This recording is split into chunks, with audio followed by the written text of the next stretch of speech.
Boa tarde para você que está aqui de corpo presente, para você também que está em casa, um momento de privilégio, onde podemos nos reunir para aquele que é digno de toda honra, de toda glória. Vai colocando o seu coração nesse lugar. Esse dia especificamente é um dia consagrado à família.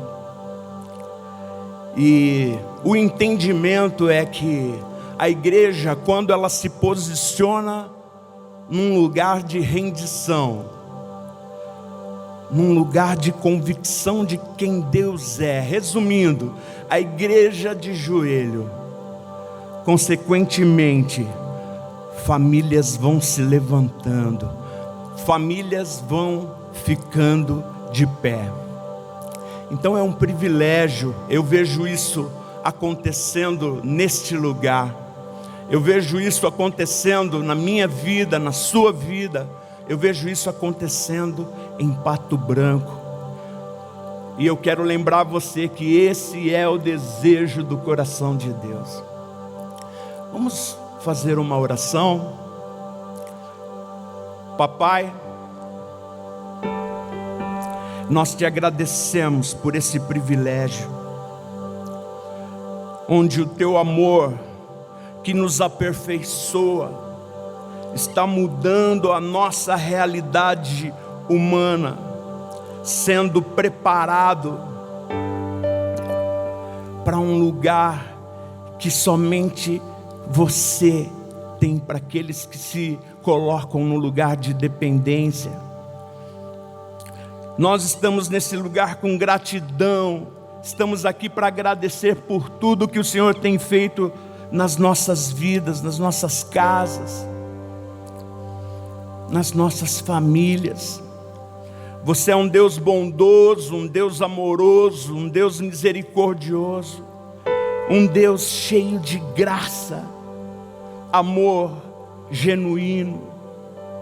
A tua justiça tem nos transformado, a tua justiça tem gerado vida no nosso homem interior, e nós estamos aqui reunidos como família, uma família que te ama, porque o Senhor tem nos colocado nesse lugar, o Senhor tem nos despertado para um lugar de amor, de entrega, de desejo, de fome, de sede. E como família nós te adoramos nesse momento. Eu gosto de lembrar que adoração não é uma canção, não é uma melodia, mas é o desejo de devolver para Ele tudo aquilo que Ele tem acrescentado às nossas vidas.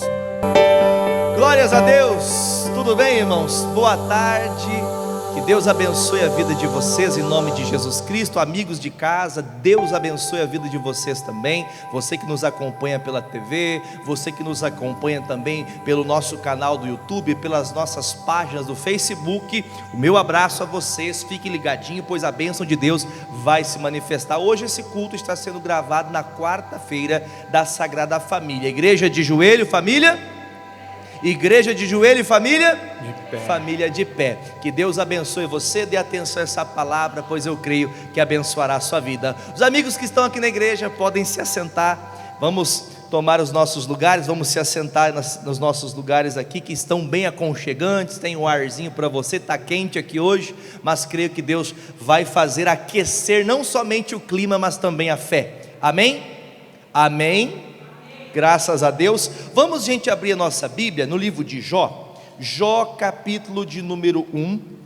Não se esquecendo, tá, gente, que nós precisamos todos os dias aprender com Jesus, aprender com a palavra, aprender com os ensinamentos de Jesus, aprender com tudo aquilo que o Senhor tem, tanto material na Bíblia, tanta coisa boa que nos ensina a respeito de família, que nos ensina acerca de ser um bom marido, uma boa esposa, bons filhos. Amém, gente? só que muitas vezes nós não meditamos, não nos aprofundamos e às vezes até perdemos muita coisa com Deus.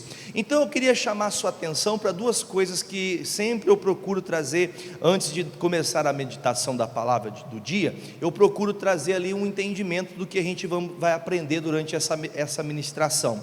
Vamos fazer o seguinte, pergunto a você, você já teve medo?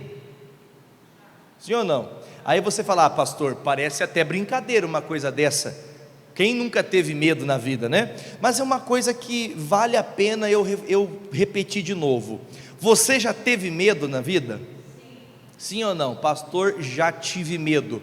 Você já teve medo de morrer? Quem levanta a mão assim, pastor, eu já tive medo de morrer. Já passei por umas coisas aí que quase que eu fui dessa para uma melhor, como dizem, né? Mas existem medos no nosso coração que não são expostos por um sentimento, que não são expostos por uma maneira de ser, vamos dizer assim, até aquela linguagem, né, chamada, aquela linguagem que nós figuramos pela linguagem corporal. Porque quando, por exemplo, assim, você já viu, por exemplo, no futebol, o jogador dá um chute assim na bola e às vezes tem o pessoal na arquibancada assistindo, aí quando a bola vai muito forte para a arquibancada, tem uma pessoa que está vindo a bola, ela vai fazendo o quê? Ela vai correndo assim e ela automaticamente, com medo de levar a bolada, já levanta a mão, né? Ou se esconde se ela vê, né? Se ela não vê, acaba apanhando aí e não percebe.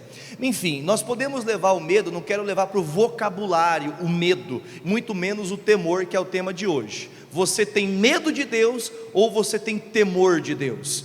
Pastor, mas é a mesma coisa, não é a mesma coisa? Se você for no vocabulário, se você for no dicionário, se você for procurar saber a fundo, existem várias conotações, existem vários entendimentos que podem nos trazer a conclusão sobre o medo e o temor. Porém, eu quero trazer esse medo e temor da mensagem de hoje a respeito do que nós vamos aprender sobre Deus. Entender que nós não temos que ter medo, ficar amedrontados, preocupados porque Deus vai ser duro comigo, vai ser duro com a minha família. Não, nem também desrespeitar, porque o temor, quando lemos na Bíblia, o temor é respeitar a palavra, é dar reverência a Deus, dar poder e autoridade, uma adoração que você faz a Deus, é o temor do Senhor. Amém, gente? Então, só para a gente conseguir continuar partindo daqui, eu não posso discernir medo e temor como a mesma coisa. As duas coisas são diferentes. Medo é o estado que o seu corpo produz, aquela ansiedade, que você fica preocupado, será que eu vou levar aquela bolada que o pastor deu exemplo? Ou você fica com medo de saber, por exemplo, você recebe lá um diagnóstico, por exemplo, e nesse diagnóstico é comprovado, é constatado, vamos dizer assim, que a pessoa tem um problema seríssimo, e ela tem que fazer com urgência, vamos dizer lá, como que chama o nome daquele exame que a pessoa tira ali um pedacinho e faz uma biópsia, né? Faz uma biópsia ali porque tem que ser urgente, porque pode ser sério o caso. Aí a pessoa vê o médico apavorado, aí a pessoa do outro lado fica com temor ou com medo? Ela fica com medo, mas medo por quê? Medo que aquilo pode ser uma coisa muito grave, que vai fazer ela passar por um procedimento. Ai, pastor, eu vou ter que passar por quimioterapia, vou ter que passar, enfim, pode ser em qualquer área da vida. Mas vamos colocar isso aqui a partir desse momento, nesse entendimento que eu vou trazer a respeito da família. Jó, um dos homens, irmão, na Bíblia, que eu posso dizer para você, posso dizer talvez até incomparável. Não existe homem que fizesse como Jó fez, nem nos tempos dele houve, e nem nos tempos de hoje houve, a não ser Jesus Cristo. Mas o Jó, ele é um cara que nós podemos olhar para ele e ver que este homem, ele não foi profeta, ele só foi um homem que com a vida dele, ele mostrou Deus para as pessoas, ele mostrou toda a sua devoção a Deus, ele mostrou realmente não o seu medo, mas ele mostrou o temor que tinha do Senhor. Porém, eu queria que você guardasse no seu coração o que eu vou te perguntar: você tem temor de Deus? Você respeita a Deus? Quem sim, levanta a mão e balança. Pastor, eu respeito, eu tenho temor do meu Deus, eu respeito a palavra do meu Deus, eu respeito tudo aquilo que diz respeito aos ensinamentos do Senhor, tanto no Velho quanto no Novo Testamento, é para mim importante e eu respeito a palavra. Às vezes tem pessoas que ficam cheias de perguntas, mas por quê, mas por quê, mas por quê? Eu só preciso crer e temer e respeitar a vontade soberana de Deus, amém? Agora eu queria fazer uma pergunta para você: mesmo você crendo, mesmo você respeitando a Deus, o medo ainda pode estar dentro de mim? Sim ou não? Mesmo temendo, mesmo amando a Deus de todo o coração, tendo Ele como Senhor da sua vida, você pode ter medo? Eu vou perguntar de novo: mesmo você amando a Deus de todo o seu coração, você ainda pode ter medo? Sim ou não? Pode, mas não deveria. Eu ia começar no Jó, mas eu vou fazer o seguinte, vamos abrir lá na primeira carta de João, bem rapidinho. Eu ia começar aqui no livro de Jó, mas eu decidi mudar aqui, vamos lá, 1 de João, deixa eu só ter certeza aqui, 1 João, capítulo de número 4, bem no finalzinho da Bíblia. Se você está sem Bíblia aqui na igreja, vai passar para você na tela. Se você está em casa, vai passar para você na televisão, ou no seu smartphone, no seu computador, de onde você estiver assistindo. 1 de João, deixa eu só ter certeza do versículo, tá? É 1 João 4,18, eu tinha falado certo, né? Eu que como diz aqui um dito, acabei me perdendo. Versículo de número 18 diz assim, ó, 1 João 4,18 fala assim, ó, no amor não há medo, antes o perfeito amor faz o quê? Lança fora o temor, o medo, porque o medo tem consigo uma pena, algo vai acontecer por causa daquele medo, né? E o que tem medo não é perfeito em amor. Se você, por exemplo, aqui essa tradução é a tradução que nós usamos corriqueiramente da João Ferreira de Almeida, mas eu queria colocar, não sei se para vocês tem aí, Fernanda, na NTLH, até para quem vai passar em casa, temos que avisar o nosso editor que eu quero que coloque 1 João 4,18 na versão NTLH, que é a nova tradução da linguagem de hoje. Olha o que diz aqui, ó, vai passar para quem está assistindo na sua casa, assiste na sua tela, e aqui nós vemos aqui no monitor. No amor não há o que, gente? Não há medo. O amor que é totalmente verdadeiro, ou seja, sem nenhum tipo, nenhuma fagulha, nada tira você desse perfeito amor, porque o verdadeiro amor faz o que? Afasta o medo. Portanto, aquele que sente medo não tem no seu coração o amor totalmente verdadeiro. Continuando, porque o medo mostra que existe o quê? Quem já ficou com medo de ser castigado pelo pai ou pela mãe? Eu vou dormir mais cedo para o pai não ver eu chegar. Aliás, quando o pai chegar ele não me vê. A mãe diz que vai contar para ele. Já teve esses medos assim? A Bíblia está dizendo, eu coloquei nessa versão NTLH para você ver que é muito mais profundo quando você lê aqui. Quando o amor é verdadeiramente perfeito, que não tem falha nesse amor, não no seu, mas no vínculo perfeito de amor teu para com Deus, você não tem mais medo. Quem antes de conhecer Jesus tinha alguns medos corriqueiramente que você vivia? Eu posso contar um medo que eu tinha? Vocês vão dar risada? Promete? Promete que não vão dar risada do pastor? De verdade mesmo? Você que está em casa, der risada é pecado, hein? Estou brincando com você. Mas eu tinha medo de escuro. Eu cresci desde menino ali, cresci com medo de escuro, a ponto de que eu nem desligava a luz para dormir. Se eu deitasse na cama, minha mãe, mas não vai desligar a luz, moleque? Minha mãe falava assim para mim, e eu, mãe, apaga para mim. Porque era um medo que, pastor, mas o que tinha no escuro? Não tinha nada, mas eu tinha medo daquilo. E era uma coisa que me perturbava, e eu cresci, casei, né, com a minha esposa, e quando nós nos casamos, lembro que tinha várias vezes, logo no início do casamento, eu era bem jovem ainda, né, sou jovem, né, mas bem jovem ainda, chegava ali no período que a gente ia para deitar na cama, para dormir, para a hora do descanso, eu já via que ela estava arrumando as coisas para ir deitar, eu fazia de tudo para correr e deitar primeiro, para não ter o risco de eu ficar depois de que ela deitasse na cama, para eu não ter que apagar a luz, porque eu tinha um medo que você não tem ideia. A impressão que eu tinha quando apagava a luz, vinha um bicho, um demônio assim, queria me pegar, eu ficava vendo coisa diabólica mesmo. Veja que esse medo, ele me perturbava, mas quando eu conheci Jesus, quando eu vim para a graça, não para a igreja da graça, mas eu conheci Jesus na igreja da graça, mas quando eu conheci a verdade, quando eu vi o amor de Deus, eu falei, puxa vida, mas esse amor de Deus não me deixa eu sofrer, esse amor de Deus não me deixa eu viver com medo de algo que não pode me atacar, porque o meu Deus me guarda, diga graças a Deus. Eu vejo que o rumo, eu não sei se você já viu isso acontecer, mas o rumo da mensagem mudou totalmente aqui, porque eu creio que o Espírito Santo quer tratar algo muito importante. Tem gente que precisa ouvir isso. O medo que faz as pessoas muitas vezes ficar preocupadas, perplexas, ansiosas, que faz a pessoa ficar com o medo não somente da situação, mas tem medo de algo ruim acontecer. Você já ouviu, ou talvez falou, coisas que pronunciam uma fé negativa?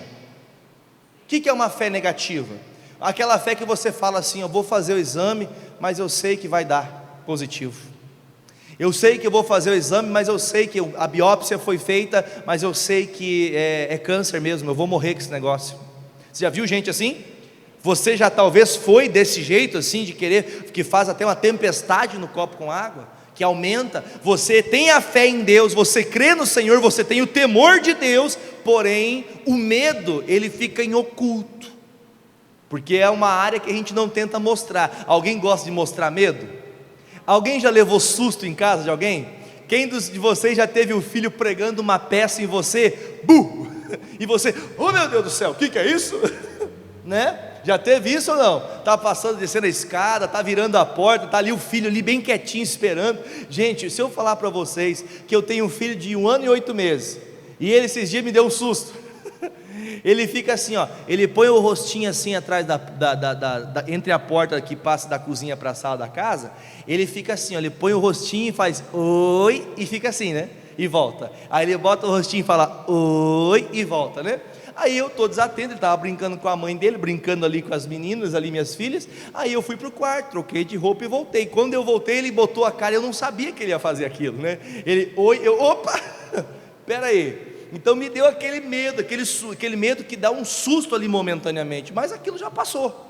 Tem os medos que vêm tentando tirar de nós aquela fé verdadeira do coração, e existem esses medos corriqueiros que podem acontecer. Porém a Bíblia diz que nenhum medo permanece em nós, se somos verdadeiramente ligados no amor de Deus. Então, para a gente poder conduzir a mensagem daqui em diante, o verdadeiro amor que vem de Deus, que é do Senhor, não deixa você ter medo de nada, mas de nada mesmo.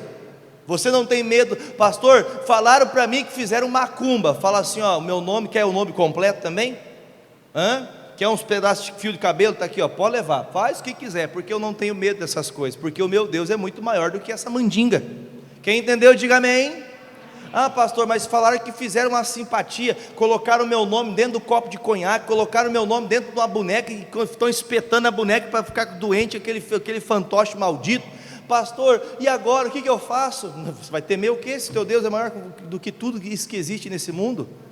Ah, pastor, mas o senhor tem que entender também, pastor, que pegaram o meu nome, o nome do meu marido, viraram de costas, colocaram dentro da boca do sapo e costuraram. Pode, coitadinha, a única coisa que vai acontecer de ruim é que o sapo está com a boca costurada, mas mal nenhum vai vir até você, porque você tem Deus ao seu lado. O verdadeiro amor lança fora o medo é lançado fora. Você não tem receio. Ó, pastor, eu vou fazer uma viagem. Ai, pastor, mas eu acho que essa viagem vai ter acidente. Não, está amarrado, meu irmão. Eu vou viajar e a mão de Deus vai me proteger na viagem. Diga graças a Deus.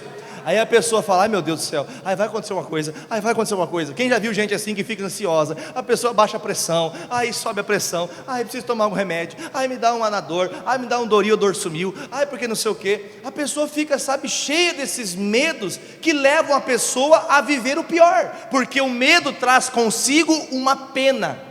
Você entendeu isso? Não é uma pena de uma galinha, de uma ave, não. Traz consigo um rigor, traz consigo algo que não é bom, que não agrada. Por isso que o medo não é bom. Quem entendeu, diga amém.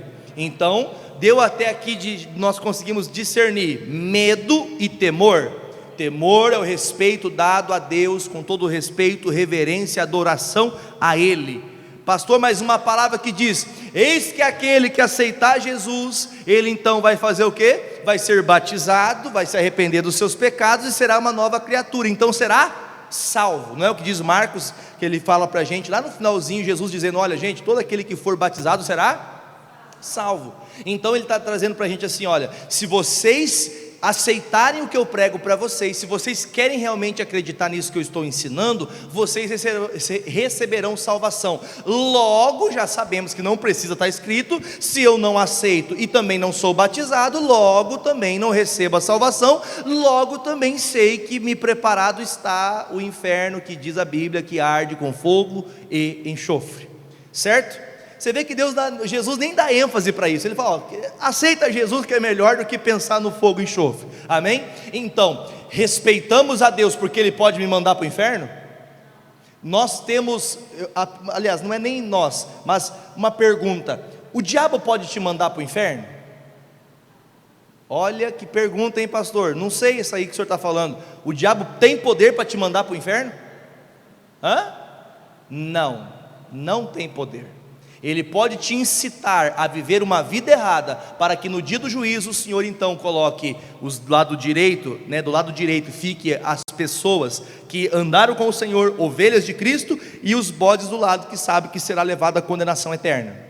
Então nós entendemos: Satanás, ele consegue levar alguém para o inferno? Não, ele induz você a errar, para que esse erro seu faça você sair do perfeito amor de Deus. Então tem pessoas que vêm para a igreja por medo ou por temor? Vamos de novo, porque eu gosto de ouvir a voz de vocês. Tem pessoas que vêm para a igreja. Quando eu falo igreja, não é só instituição, mas vem para Cristo, vem querer estar aprendendo da palavra, vem querer vir a estar num contato. Eu vou para a igreja, porque já viram que no passado, por exemplo, eu vou falar de mim, no tempo da religião. Quando eu falo assim, no tempo da religião, é por causa do catolicismo do qual eu participava. Não estou dizendo que, não estou criticando, não estou falando mal de ninguém, muito menos contrariando. Mas na época a religião era assim: se você sai hoje para fora na rua, você chega na rua e pergunta: que igreja que você vai? Eu sou católico. Tá, você é católico praticante? Olha, eu vou uma vez por ano, quando tem batismo, quando tem Natal, quando tem o Domingo dos Ramos, e aí por diante, Então eu pergunto para você: essa pessoa, ela é católica? Não, então não estou falando da religião católica, você está entendendo? Da pessoa que se esconde atrás de uma religião para dizer que tem uma crença, mas não tem? Não tem nada. Você que está me assistindo aí, pode até ficar bravo comigo, mas você não é nada. Porque ela diz ter uma fé, diz ter... não, pastor, mas eu tenho o meu Deus dentro de mim. A Bíblia diz que nós temos que congregar, nós temos que buscar a face de Deus. Amém? Mas eu não vou entrar nesses detalhes, porque não é a mensagem que eu quero chegar, aonde eu quero chegar. Para a gente compreender, se eu não tenho o verdadeiro amor, qualquer fagulha como diz a própria Bíblia, nem fagulha, qualquer dardo inflamado do maligno vai me fazer cair. Qualquer coisinha que o diabo, qualquer trapaça, qualquer armadilha que ele preparar, vai me fazer ficar com medo, Vamos dizer: pastor, eu estou com medo do meu marido me trair, eu estou com medo da minha esposa me trair. Não tem pessoas que são obcecadas por essas coisas? Não, como dizia minha mãe, tem gente que procura chifre na cabeça do cavalo. Ela fica inventando coisas da qual não existe, ela fica com medo tão grande. Eu já vi, gente, de verdade, eu já vi casamento acabar por causa disso. Aí atender as pessoas: pastor, eu nunca olhei para outra mulher que não seja essa mulher, pastor. Essa mulher, ela pensa, ela até no meu trabalho, ela vai para ver se eu não estou traindo ela dentro do meu trabalho. Tem gente que é assim ou não? Ou seja, a pessoa sempre fica acuada, sempre o quê? Sempre na defensiva, sempre com medo de perder, sempre com medo de que aconteça algo pior. Pode ser que ela não viva falando, mas lá no profundo do coração o medo está vivo. Quem está entendendo até aqui? Agora podemos voltar no Jó, para a gente poder dar partida aqui, Jó, agora sim, Jó, que fica antes de Salmos, abriu o meio da Bíblia, voltou um livro para trás, é o Jó. Jó, capítulo de número 1. Eu quero fazer com você essa leitura bem bacana do 1 até o 5, Jó do 1 ao 5, não precisa mais ser na nova tradução da linguagem de hoje, pode voltar na tradução normal, que é a tradução da Ferreira de Almeida. Diz assim, versículo 1, havia um homem na terra de Uz, cujo nome era, e este homem era quais as qualidades que estão escritas aqui? Sincero, reto e temente a Deus. E ele fazia o que mais? Quando vinha alguma coisa ruim, ele procurava se desviar daquilo que era ruim. Então eu pergunto para você: quem via isso aqui, eu posso falar de mim mesmo? Eu posso falar, porque se eu for falar de mim mesmo, eu vou fazer o quê? Eu vou me gloriar, não, porque eu sou um bom pastor, porque eu sou o melhor pastor da cidade de Pato Branco, porque a minha igreja é a melhor que existe. Acho que se fosse para me gloriar, não seria assim? Então quem fala isso aqui, quem está dando esses atributos para o Jó? Deus. Deus fala, olha, o Jó, esse homem é o quê? Sincero, esse homem é reto, esse homem teme a minha palavra. E esse homem ainda, quando vem algo ruim que ele poderia pecar, ele ainda se desvia do que é errado. Então veja, Deus vê o Jó como um homem temente. Então, preste atenção, você pode ser temente a Deus, mas pode ter medo oculto. Vou de novo, você pode ser conhecido por Deus como uma pessoa, me ajudem por favor. Você pode ser conhecido por Deus como um homem reto, como um homem sincero, como um homem que se desvia do mal, como um homem temente a Deus. Mesmo assim, ainda pode ter coisa dentro de você que produz um medo que talvez você não conte para ninguém. Pastor, olha, eu vou trazer aqui para o lado família, né? Parece até pegar no pé, mas vamos dizer que seja aquela pessoa que é obcecada, né? Ah, porque você me trai, porque você isso, porque você aquilo. Vamos dizer que a pessoa nunca deu indício, nem mostrou nada, mas lá no coração dela, ela pensa que tem algo errado acontecendo, ela tem um medo de que algo aconteça, e aí isso traz um prejuízo dentro de casa? Traz um prejuízo? Não é um prejuízo que na verdade acontece brigas por coisas que nem sequer passavam pela cabeça daquela pessoa, e às vezes as pessoas vivem brigando por coisas que nem sabem. Quem já teve numa discussão, sei lá por quê, é por causa daquilo? Quem já teve assim? É por causa daquilo lá. Tem vezes que as pessoas estão numa discussão, numa contenda, numa briga, que nem por qual motivo sabe que estão fazendo aquilo. Então vamos compreender, o Jó é conhecido por Deus com todos esses atributos e qualidades que valem muito a pena estudar sobre isso e ser uma pessoa parecida como o Jó tentava ser. Vamos continuar o versículo 2. E nasceram-lhe 7 filhos e 3 filhas, e era o seu gado de 7.000 ovelhas, e 3.000 camelos, e 500 juntas de bois, e 500 jumentas, e era também muitíssima a gente ao seu serviço, de maneira que este homem era maior que todos do Oriente. E iam seus filhos, faziam banquetes em casa de cada um do seu dia, e enviavam e convidavam as suas 3 irmãs a comerem e beberem com eles.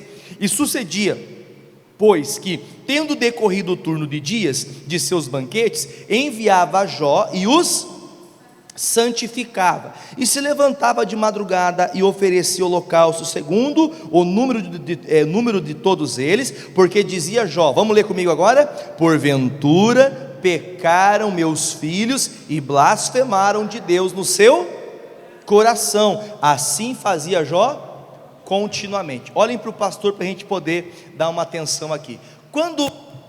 Quando a Bíblia começa a falar do Jó, nós conseguimos compreender todas as qualidades, e uma coisa que há de se falar também: quantos filhos que ele tinha?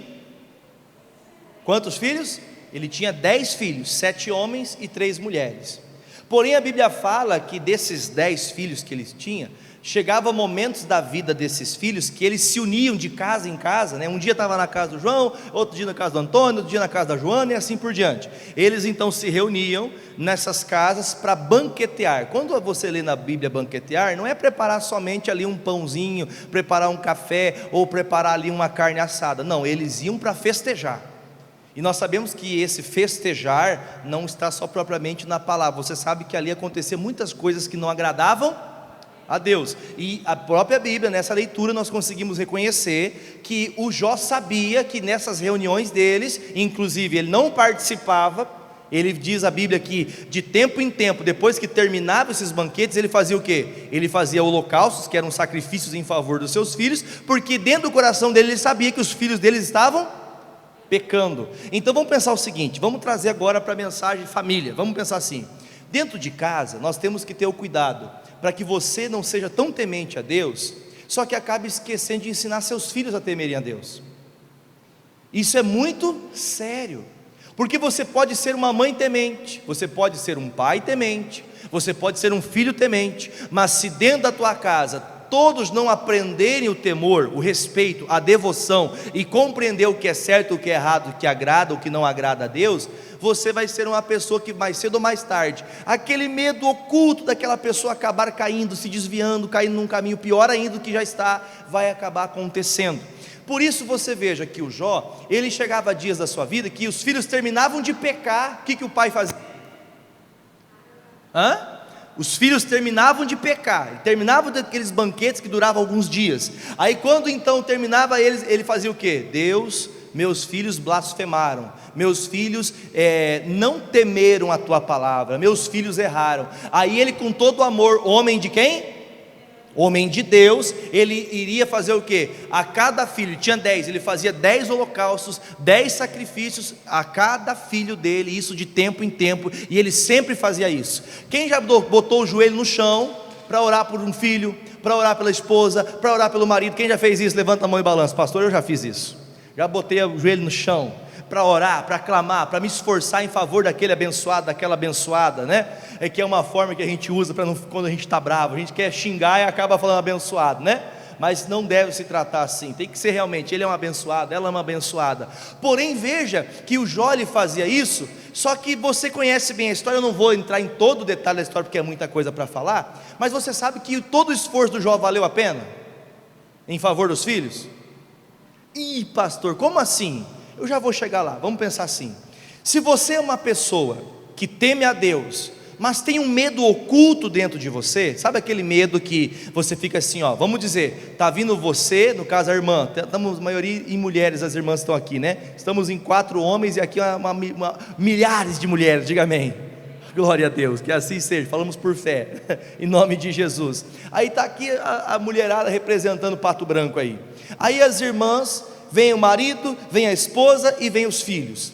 Aí a irmã está dentro da igreja assim, Deus, ai meu Deus, meu marido está vindo para a igreja, ai Deus, tomara que ele nunca desvie, Deus, ai Deus, tomara que, ai Jesus, tomara que ele não se perca. Sabe aquela pessoa que está vivendo uma fé, que ela não fala para ninguém, né? Ela fala da fé, não, meu casamento é uma bênção, meu marido é uma bênção, minha esposa é uma bênção, meus filhos são uma bênção, mas aquilo que está lá dentro, onde ninguém vê, onde só você e Deus sabe que tem aquilo ali, lá dentro, lá no oculto, você não diz, ai Deus me livre de ter um câncer, ai Deus me livre de ter não sei o que, sabe aquele medo que a pessoa vai guardando lá no oculto? Por isso que a Bíblia diz aqui, ó, ele clamava pelos seus filhos, fazia esses holocaustos por eles, só que ele sabia que os filhos estavam errados, ou seja, ele era um pai que por mais que amasse os filhos e procurasse ser um grande homem de Deus ensinando com a sua vida, porque o maior ensinamento não é falar, o maior ensinamento é fazer, atitude. Só que os filhos, vamos pensar o seguinte, quem tem mais de um filho? A personalidade é igualzinha? Pode ser gêmeos, como Jacó e Esaú, são iguaizinhos?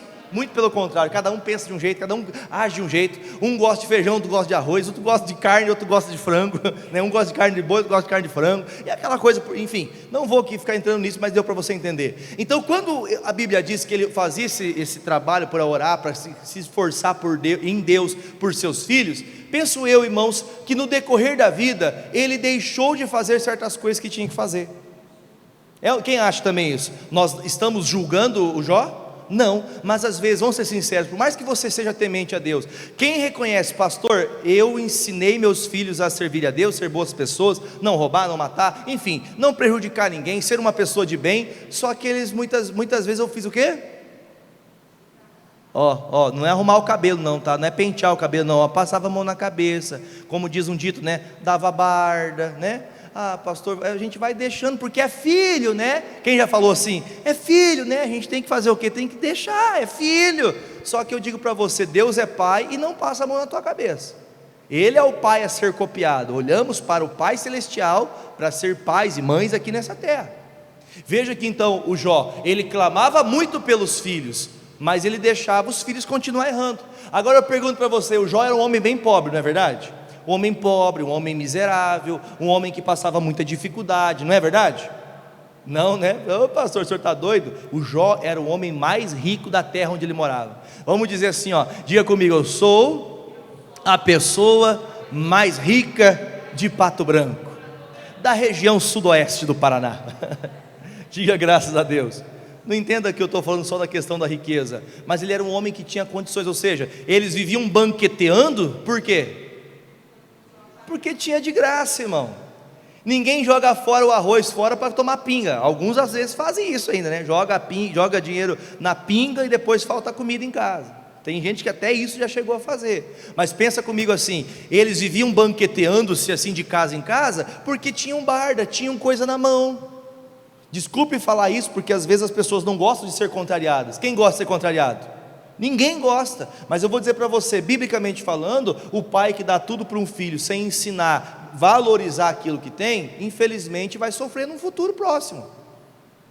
E o Jó sofria, vendo os filhos bagunçando, fazendo o que queria, bebendo, porque a Bíblia fala que eles estavam bebendo vinho, estavam levando a vida deles de qualquer maneira, e o Jó lá, Deus, não deixe meus filhos morrer, eu não quero que eles vá para o inferno. Só que ele fazia uma oração temendo a Deus, porque o Jó era temente a Deus? Sim. Só que lá no coração dele já não dá para ver que ele fazia essas orações com medo de que algo ruim acontecesse com os filhos?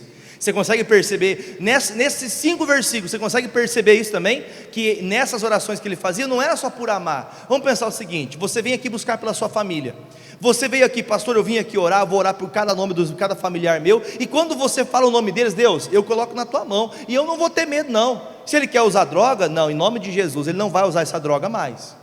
Jesus, ele não vai usar mais desse álcool, ele não vai usar mais dessa pinga, não vai usar mais dessa cerveja, ele não vai usar mais essa maconha, ele não vai usar mais essa cocaína, ele não vai usar mais esse site pornográfico, não vai ficar vendo pornografia mais, ele não vai me trair mais, ela não vai me trair mais. Sabe o que é uma convicção? Primeiro, a convicção vem pelo respeito à palavra, a devoção da palavra que produz fé. A fé é o que? Hebreus 11:1.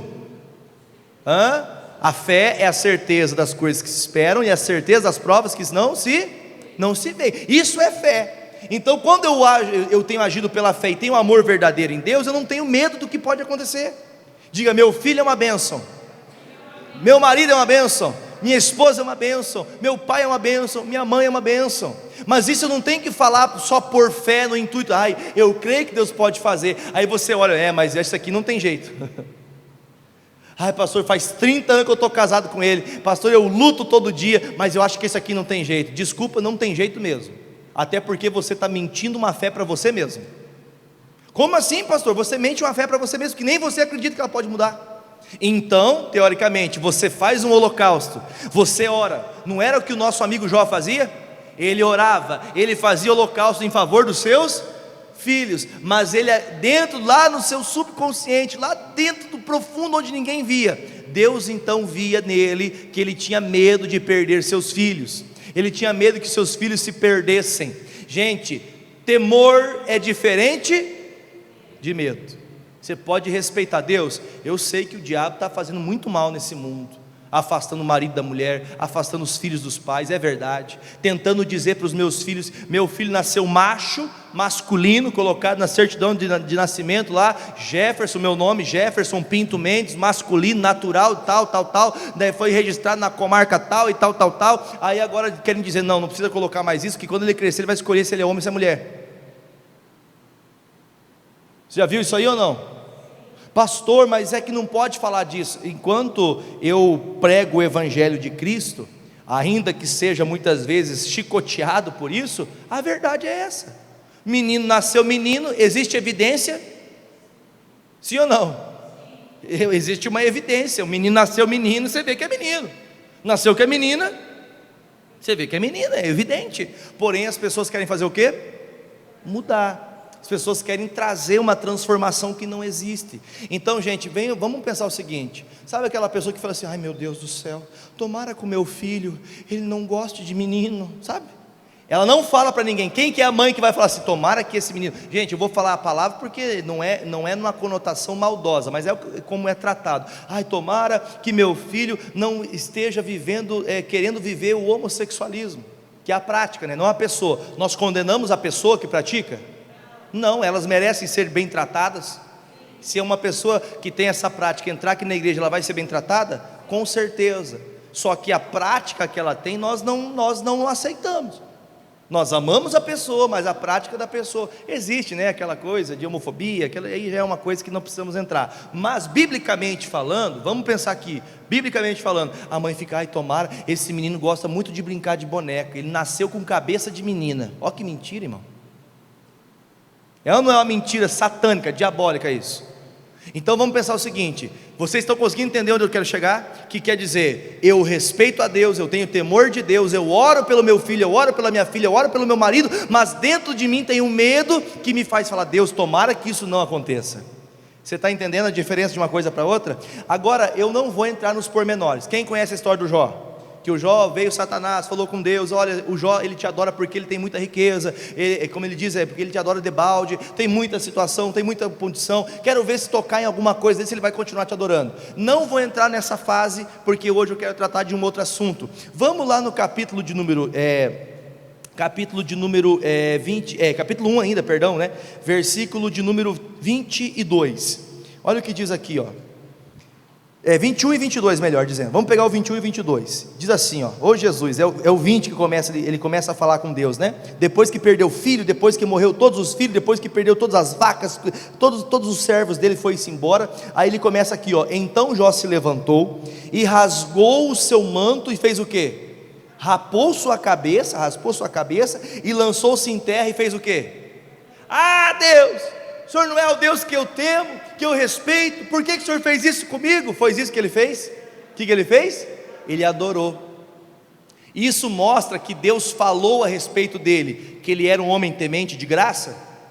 Isso demonstra que realmente ele temia a Deus. Mais uma vez, você pode temer a Deus, você pode respeitar a Deus, mas mesmo assim pode ter coisas que produzam algo ruim em você. Como assim? Terminando, versículo 21, e disse: nu saí do ventre da minha mãe, e nu tornarei para lá. O Senhor o deu, o Senhor tomou. Leia comigo: bendito seja o nome do Senhor. Em tudo isto, leia comigo por favor, Jó não pecou, nem atribuiu a Deus falta. Ou seja, ele perdeu 10 filhos, irmão, pelo amor de Deus. Um filho perdido, irmão, dói. Misericórdia, irmão. A Bíblia não diz que o natural era os filhos enterrar os pais, que já é terrível, né? Mas um pai enterrar um filho deve ser muito pesado, deve ser muito triste. Aí a pergunta que eu fico fazendo dentro de mim, isso aqui, quando eu meditava de manhã isso aqui, ele fala: Deus, tudo é teu, os filhos que o Senhor deu para mim era teu, o Senhor me deu, o Senhor levou, é teu, diga graças a Deus. Olha a fé. Quando a gente perde alguém, a gente tem que reconhecer que nunca foi seu, sempre foi. Nunca foi seu, nem pai, nem mãe, nem tio, nem tia, nem vó, nem filho, nem mulher, nem marido, tudo é de... E ele reconhece isso, e ele faz o quê? Deus, verdade, o Senhor me trouxe nu, eu nu voltarei para lá, bendito seja o nome do Senhor. E olha, eu não vou atribuir nada ao Senhor, ele adorou a Deus. Só que eu vou falar mais uma vez, eu vou bater nessa tecla. Você pode ser temente a Deus, você pode lutar pela sua família, mas se você tiver algo oculto dentro de você, esse mal pode te prejudicar. Capítulo 3, versículo 25 e 26. Já estou terminando aqui já, tá? Meu Deus, eu ia abrir mais coisas. É que nós tivemos versículo 25 e 26, diz assim, ó: porque o que eu temia me veio, e o que receava ou seja, chega uma hora que o Jó senta, né? Pega uma cadeira. A Bíblia diz, você sabe o capítulo 3 que fala que, o capítulo 2 e 3 conta que daí ele teve uma chaga maligna, do alto da cabeça até a planta do pé. Ou seja, ele estava com um mal que estava acabando, ele estava podre. A Bíblia diz que ele pegava caco de telha e fazia o quê? E raspava ali a pele dele, aquela carne morta, coisa horrível, né? E ele estava ali, e a mulher: por que você não amaldiçoa esse Deus e morre? Não, mulher, falas tu como falas uma louca. Ele nunca atribuiu os problemas dele a Deus. Jó era temente? Temia Deus ou não? Respeitava a palavra? Homem de Deus, íntegro, reto, sincero, desviava do mal? Sim. Porém ele senta agora para fazer uma análise da vida dele, e ele começa a ver. Você já percebeu que nós fazemos análise da vida quando nós perdemos muita coisa na vida?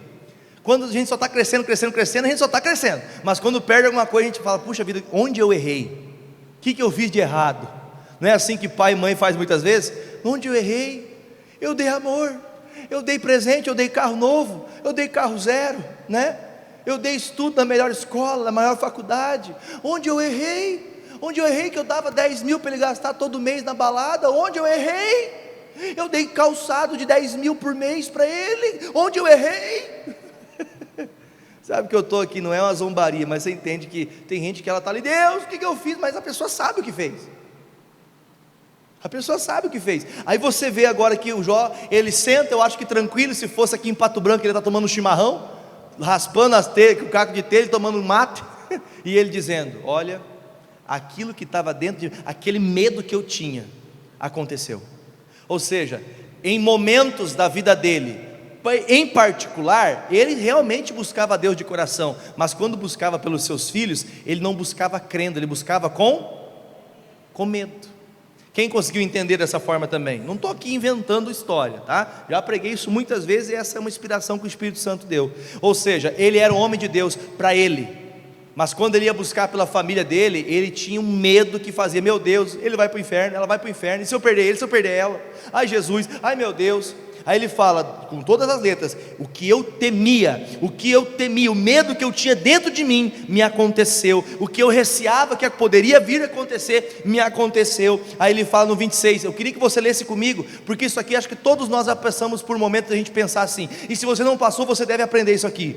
Nunca estive descansado, nem sosseguei. Gente, sossegar não é ter aquela música não, né? Uma rede preguiçosa para deitar, não é essa aí não. Estar sossegado é ter total confiança e dependência de Deus, porque ele está dizendo de todo o coração, Deus, eu vou falar uma coisa para o Senhor, vou ser sincero, eu nunca parei, eu nunca fiquei despreocupado, eu sempre fiquei apavorado, e agora, meu filho vai para o inferno, minha filha vai para o inferno, meu marido vai para o inferno, oh meu Deus do céu, meu pai, minha mãe. Ele nunca descansou, ele nunca ficou confiando que Deus faria. Esse foi o problema dele. Vamos entender, ele reconheceu onde errou, sendo temente, respeitando a Deus. Você pode errar? O que diz respeito à família? Sim, se você permitir o medo, você veio buscar pelo teu marido, pelo teu filho, Deus, eu estou pondo na tua mão e sei que tudo de bom vai acontecer. Não, gente, eu vou falar para que ninguém fique pensando diferente, não estou falando de positivismo, sabe? Aquela pessoa que fala, não, vamos ser positivo, não é positivismo, é uma fé que eu creio, que Deus me guarda, que Deus protege a minha família. Deus, nesse mundo hoje, pastor, para morrer basta estar vivo, não tem um ditado popular, para morrer basta estar vivo, mas eu tenho uma fé em Deus, que Deus vai proteger minha casa, que Deus vai guardar meus filhos, Ele fará essa obra. Meus filhos podem errar, mas vai chegar o momento que eles vão se acertar contigo, diga graças a Deus. É a certeza da convicção da fé que ele tinha.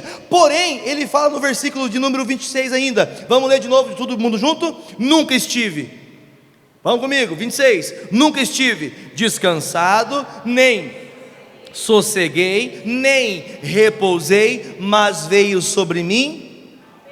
Ou seja, ele era um homem de Deus, mas ele não conseguia ter a confiança plena. Lembra que nós lemos lá no livro de 1 João capítulo 4 versículo 18, a verdadeira, aliás, vamos fazer o seguinte, tem um versículo que Deus me lembrou aqui, lá em Hebreus 13, 6, eu tinha que terminar agora, mas rapidinho aqui, Hebreus 13, 6, Hebreus capítulo 13, versículo 6, lá no finalzinho do Novo Testamento, antes da carta do Tiago, 13, 6 diz assim, Hebreus capítulo 13, versículo de número 6, diz assim, e assim, com o que gente? Confiança, façamos o que? Sejamos ousados em dizer o que? O Senhor é o meu ajudador, e não temerei o que me possa fazer o homem. Quando você está confiante em Deus, você não teme o que pode acontecer com o teu filho. Ah pastor, eu falei para ele não ir para aquele lugar, eu falei porque lá os caras estão dando tiro, lá estão usando droga, eu falei para ele não ir, mas ele foi. Deus, lá ele está guardado. Ah pastor, não está não, está vivendo no lugar errado. Não, eu confio no Senhor. Meu filho não nasceu para morrer na mão de bandido, meu filho não nasceu para morrer em biqueira de fumo. Diga amém, gente. Meu marido não nasceu para morrer dentro de boteco, esfaqueado por causa de briga de pinga. Meu marido é homem de Deus. Ah pastor, mas como que eu vou acreditar vendo o que eu vejo? O que o Jó temia foi o que aconteceu. Não deixe o medo dentro de você tomar conta da fé que você tem. Você pode ter muita fé, fazer holocausto, oração, clamar, buscar, fazer sacrifício a favor dos filhos, não vai mudar nada. Você entendeu? Não vai mudar nada se você tiver medo de que algo ruim aconteça. Eu simplesmente preciso confiar. Só isso, é só confiar. Não vou abrir, eu preparei aqui alguns versículos, mas não tenho tempo, né? Isaías 41:10, não temas, pois eu sou contigo, te ajudo, te sustento, com a destra da minha justiça. Ele é Deus. Quem entendeu, diga amém. Gente, todos têm já o pedido da família? Todos têm? Tem? Para a gente fazer bem rapidinho, todos têm? Propósito, igreja de joelhos e família de pé, vamos fazer uma oração? Pegue seu pedido, vamos fazer essa oração agora rapidamente aqui, nós temos que terminar aqui o programa. Pai, em nome de Jesus, eu venho, meu Deus, com toda a fé, crendo, meu Pai, na Tua palavra. Eu oro, meu Deus, em favor de cada pessoa. Aqui estão pedidos de pessoas que durante todo o dia trouxeram para que nós orássemos, para que nós clamássemos pelas suas famílias, para que nós clamássemos, ó Deus, pelos seus filhos, marido, esposa. Meu Deus, eu te peço, toca cada pessoa, toca cada um, meu Deus. Nós estamos aqui não com medo, mas com convicção e certeza que o Senhor transformará nossos filhos, transformará casamentos, transformará famílias que sempre foram faladas, meu Deus, como aquela família que vive caída de bêbada, que vive, meu Deus, caída no meio da droga, perdida, roubando. Não, Pai, nós não somos assim. Eu creio, meu Deus, que o Senhor está mudando. Agora você fala comigo o nome dos seus familiares. Meu Deus, eu abençoo o Anderson, a Lauano, o Valdeciro, o Valdenir. Fale o nome de cada familiar teu, abençoando ele. Eu abençoo o Marcos, a Maria, o Edson, a Márcia, a Silvana, o Márcio, a Ivonete, o Nelson, o Alisson, a Daiane, o André, o Davi, o Miguel, o Givaldo, o Cleverson, o Cidevaldo, o William, o Jaime, o Fernando, o Júlio, a Rafaela, o Jonathan, meu Deus, o Davi, a Sandra, a Arlete, o Wellington, a Eliane, o Mauri, a Milena, o Murilo, o Edson. Pai, eu oro por todos. Se me falta aqui o nome de alguém, meu Deus, alcance a minha família, alcance a minha casa, vai de encontro daquele que está perdido na bebida, no cigarro, na droga. Vai, meu Deus, vai fazendo a tua obra agora. Levante-se comigo agora em nome de Jesus Cristo. Coloque-se de pé em nome de Jesus Cristo. Façamos agora esse combate. Levante a tua voz comigo e diga em nome de Jesus: a minha família é do Senhor. Eu não aceito o diabo tentar colocar a mentira, o pecado, a lascívia, a prostituição, pornografia, colocando briga, intriga dentro de casa. Abra a tua boca, mulher de Deus. Abra a tua boca, homem de Deus, e diga em nome de Jesus: acabou para você, demônio. Acabou para você, Satanás. Levante a tua voz e diga: eu não aceito, eu não aceito. Ora comigo agora, hora de oração, hora de você clamar. Ore a Deus agora, ore, clame e diga: Deus, eu não aceito ver meu filho se perder, eu não aceito ver meu marido perdido, eu não aceito ver meu marido, meu Deus, levado aos pensamentos, ó Deus, de traição. Eu digo: sai todo mal, sai tudo que não presta, toda obra do inferno. Nós oramos e exigimos todo o teu mal. Joga a sua mão para trás e diga: saia, saia e sai agora, para nunca mais voltar, em nome de Jesus Cristo. Continue orando, amigos de casa. Deus abençoe vocês, em nome de Jesus.